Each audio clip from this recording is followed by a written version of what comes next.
There is a vast difference between presenting before a group of 7-year-olds and a group of 70-year-olds.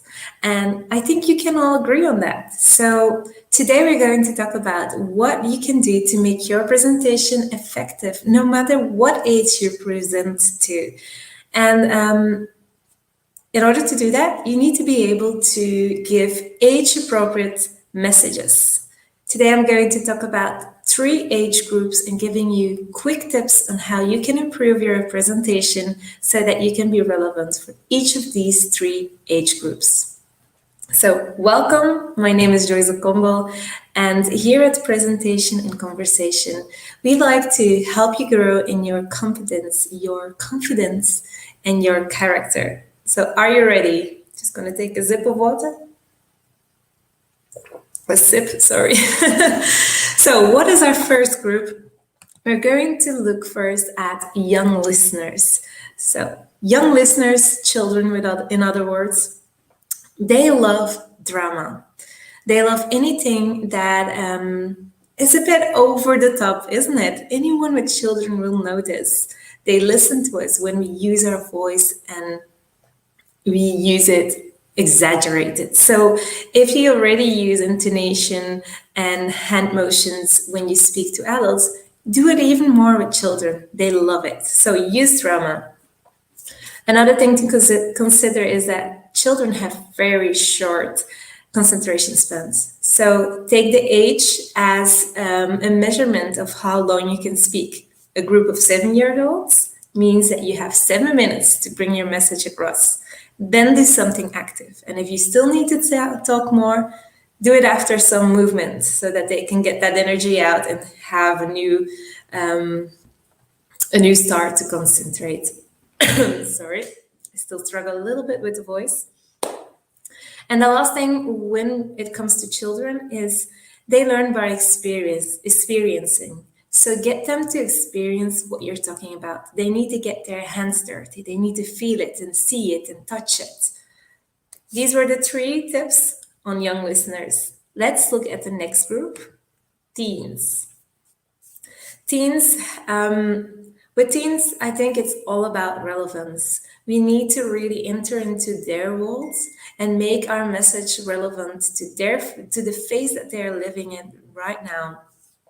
And that's the first thing. The second thing is you need to speak on their level. Don't use big words.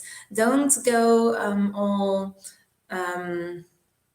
condensating on them. So we need to actually come besides them, walk next to them, be a guide and not just someone who is teaching them and pointing them the finger.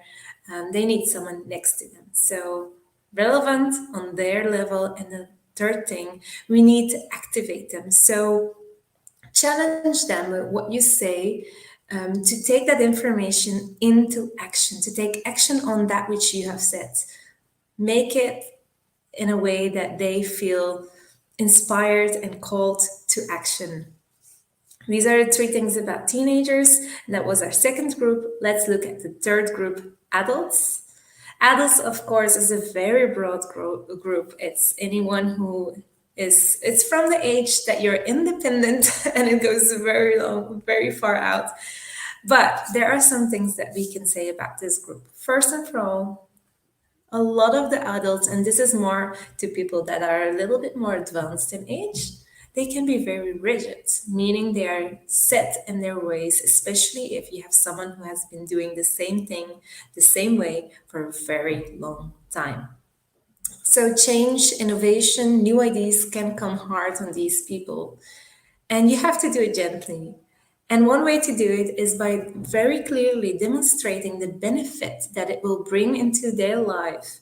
If you don't have proven results or results that you can show, then paint a mental picture for them. Show them, help them to imagine a life, how their life could be, applying that what you are talking about. So that's the first thing. The second thing is not so much about the group, but about yourself. So speaking to adults in that audience group, it could be that there are people older than you, and that can sometimes cause you to shrink back, to have this thing called imposter syndrome, thinking that you are not enough to speak in front of those people. And what I want to say on this is that just consider this. You might be the closest thing to an expert that many people can have access to, meaning a lot of these well-known, respected public figures that we know and look up to are not accessible to those people that you will speak to. But you are. So you are an expert in your context, and that is important. The third thing, let your experience speak for itself, but don't go all smart. I mean, don't go and speak on a condescending way. You can show, you can demonstrate, or you can let your experience speak for itself. That's okay. You should do that, but do it without becoming a wise nose. Okay. So I hope these tips have been helpful for you, and I would like to know, what is the age group that you generally speak to? So put it down in the comments, and hopefully I'll hear from you soon and see you in